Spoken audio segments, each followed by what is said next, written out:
जिस माँ के पास सोने के लिए सभी बच्चे लड़ाई करते हैं बचपन में कि माँ के साथ मैं सोऊंगा, मैं रहूंगी माँ के साथ। सब कुछ जब बचपन में होता है तो माँ से ही शुरू होता है और माँ से ही खत्म होता है। लेकिन कितनी दुख की बात है जब वही बच्चे बड़े हो जाते हैं, अपने अपने कामों में व्यस्त हो जाते हैं। जब माँ अकेली होती है तो कोई भी बच्चा नहीं बोलता कि मैं माँ के साथ रहूंगा या रहूंगी, मैं उसके साथ सोऊंगा।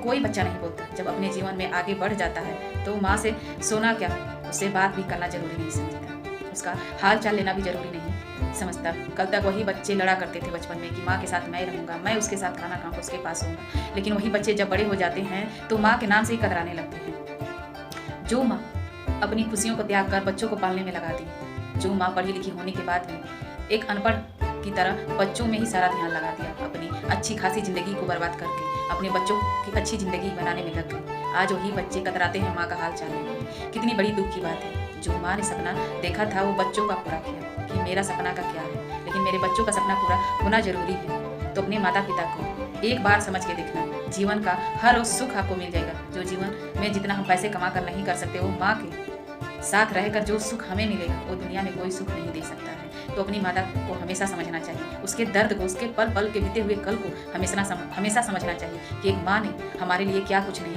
की है। एक जन्म तो क्या, 7 जन्म उसके लिए कुछ भी नहीं है। हम माँ का कर्ज कभी नहीं चुका सकते हैं, तो अपने माँ के लिए एक लाइक तो बनता है।